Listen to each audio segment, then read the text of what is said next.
तभी अहान के सामने काली रंग की कार आकर रुकी, जिसमें से एक अधेड़ उम्र का शख्स बाहर निकला।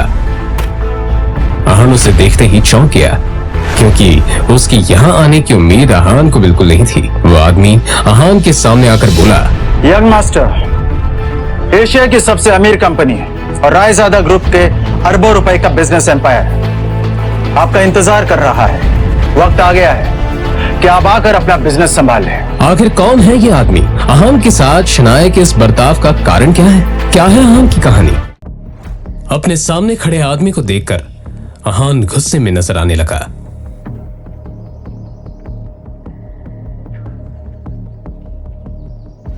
मिस्टर विक्रम, आप यहां पर क्या कर रहे हैं? यंग मास्टर, मैं आपको लेने के लिए आया हूं। देखिए, मैं आपके साथ बहस तो नहीं कर सकता। मैं भी आपके पिताजी का एक नौकर ही हूं। पर हाँ, उन्होंने जो काम बोला है वो तो मुझे करना ही होगा। सीधे पॉइंट पर आइए। पहेलियां बुझाना मुझे पसंद नहीं है। तो मैं आपसे ये कहने के लिए यहाँ आया हूं कि आपके पिताजी आदित्य रायजादा ये चाहते हैं कि आप आकर उनका बिजनेस संभालें। वो इस एशिया का सबसे बड़ा एम्पायर आपको सौंपना चाहते हैं। और आपको लगा कि मैं उनकी बात मान लूंगा? मैं तो उनका बेटा हूं। तो फिर ये सब मुझे क्यों देना चाह रहे हैं? फिर जब मेरी मां बीमार थी और मैं उनके पास मदद मांगने गया था, वो तो मीटिंग में बिजी थे ना। और उसकी वजह से आज मेरी मां इस दुनिया में नहीं रही, और इसके लिए मैं उन्हें कभी माफ नहीं करूंगा। तो बेहतर ये होगा कि आप चले जाइए। अहान के इस बात पर विक्रम ने एक लंबी सांस ली और फिर कहा, यंग मास्टर, आप तो जानते हैं आपके पिताजी कितने जिद्दी हैं। वो आपको वापस लाने के लिए किसी भी हद तक जा सकते हैं, किसी भी हद तक। उनके सामने कोई औकात नहीं रखता। वो जब चाहे, जिसे चाहे, जहां चाहे पल में मिट्टी में मिला सकते हैं। लेकिन हाँ, जो आपके साथ हुआ उसे आप भूल जाए और रायजादा ग्रुप को अपना ले।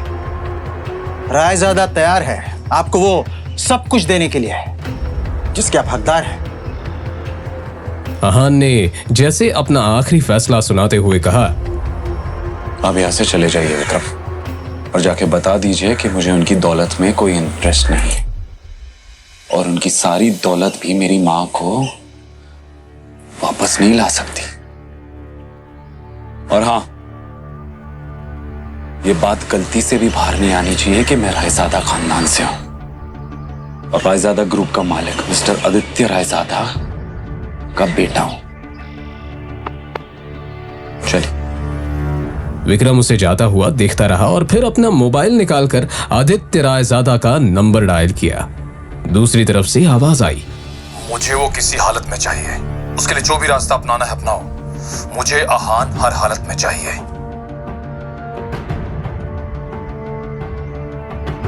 यंग मास्टर, आपको आना ही होगा। इधर अहान कुछ ही देर में अब अपने घर पहुंच चुका था।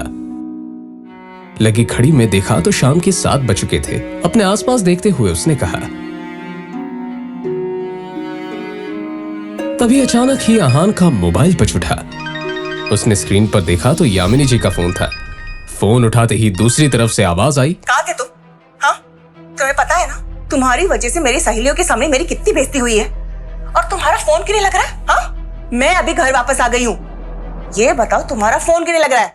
माँ जी, शनाया को लेने गया था, उसका फोन। तो फोन दो उसे, उसका फोन भी नहीं लग रहा है। लेकिन माँ जी, शनाया तो मेरे साथ नहीं आई। पर अभी तो तुमने कहा कि तुम उसे लेने गए थे। हाँ, मगर वो अपने किसी क्लाइंट के साथ। अहान का इतना ही कहना था कि तभी यामिनी जी उस पर चिल्लाते हुए बोली, रात होने को आई है और तुम कह रहे हो कि वो किसी क्लाइंट के साथ है। तुमने कुछ गड़बड़ की होगी, इसलिए तुम्हारे साथ वो आई नहीं। अच्छे दामाद तो तुम बन नहीं पाए, कम से कम अच्छी पति तो बनो। तुम्हारे पास 1 घंटा है, किसी भी तरह शनाया को ढूंढकर इस घर में वापस लाओ। अहान ने शनाया का नंबर डायल किया तो वो नहीं लग रहा था। अब सच में उसे शनाया की फिक्र होने लगी थी। Come on, Shanaya, pick up the phone. वो लगातार शनाया को फोन लगाता रहा मगर उसका फोन नहीं लगा। अब परेशान होकर अहान बाहर निकला। अहान के बारे में भले ही मल्होत्रा को नहीं पता था मगर अहान देव मल्होत्रा के बारे में कई बार शनाया के मुंह से सुन चुका था कि मल्होत्रा उसका पुराना क्लाइंट है और उसका एक नाइट क्लब भी है। अंदर बेहद ही शोर शराबा था और लोग शराब पीकर नाच रहे थे। अहान ने चारों तरफ देखा पर कहीं भी उसे शनाया नजर नहीं आई। यहाँ हमारी हिम्मत कैसे यहाँ आने की?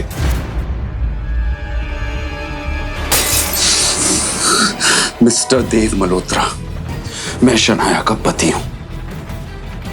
जी तो कर रहा तुम्हें अभी के अभी जान से मार दूं, पर मेरे हाथ बंधे हुए हैं क्योंकि शनाया को तुम पर बहुत भरोसा है।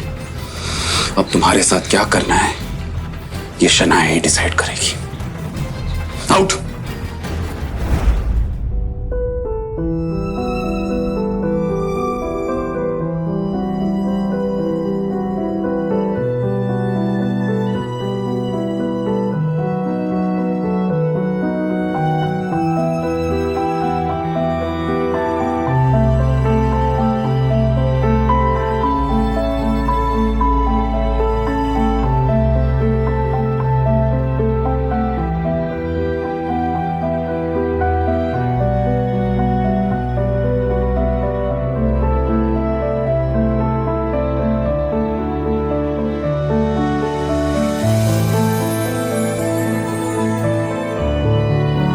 पता है हमारा एक साथ सोना आपको पसंद नहीं है, पर आज रात आपको इसी कमरे में सोना पड़ेगा। आप ऐसी हालत में नहीं हो जो मैं आपको अकेला छोड़ दूं।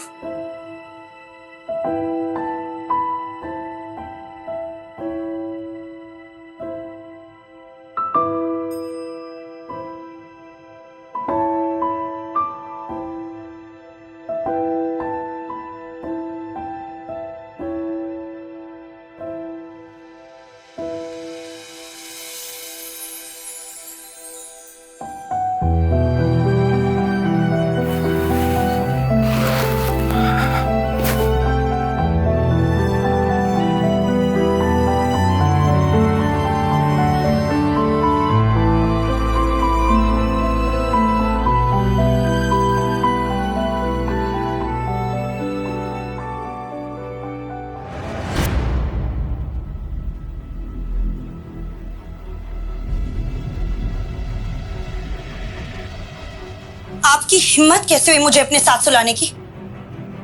कैसे आई मैं यहाँ? कैसे आई हूं मैं यहाँ? नहीं, एक सेकंड। आपको पता है ना कि मेरा कमरा अलग है, फिर भी आपने अपने बिस्तर पर अपने साथ मुझे सुलाने की हिम्मत की कैसे? नहीं, क्यों किया आपने ऐसा? क्यों? शनाया, तुम कल रात को नशे में थी और मल्होत्रा से बचाकर मैं आपको यहाँ लाया और आपको इस हालत में देखकर आपको अकेला छोड़ना मैंने सही नहीं समझा, बस इसलिए।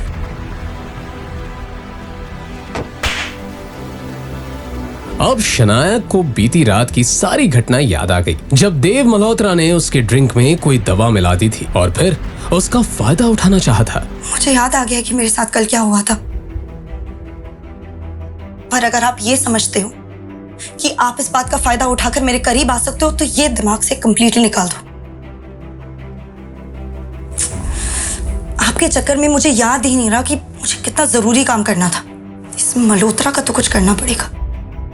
मुझे पता ही नहीं था कि ये इतना घटिया इंसान निकलेगा।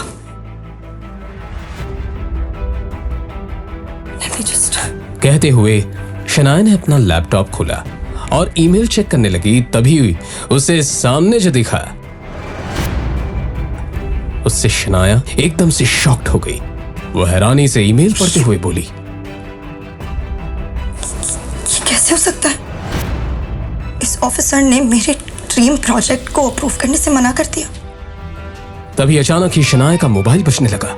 उसने स्क्रीन पर देखा तो उसके दादाजी आनंद गिल का कॉल था। गिल कंस्ट्रक्शन कंपनी के बिजनेस से जुड़े सारे अहम फैसले वही लेते थे। शनाया फोन की तरफ ऐसे देखने लगी जैसे अगर उसे उठा लिया तो कयामत ही आ जाएगी। उसे पता था कि बिजनेस से जुड़े फैसले लेने में उसके दादाजी बेहद सख्त हैं। आखिर में फिर शनाया ने फोन उठाकर अपने कानों से लगा ही लिया। कुछ ही देर में वो यूं ही दूसरी तरफ से बातें सुनती रही और फिर आखिर में मोबाइल उसके हाथ से छूटकर नीचे गिर गया। वो एकदम से सदमे में आ चुकी थी। आखिर क्या कहा गया फोन की दूसरी तरफ? क्या आहान और शनाया के बीच मिटेंगी दूरियां? जानने के लिए बने रहिए इस कहानी के साथ, सिर्फ और सिर्फ पॉकेट FM ऐप पर।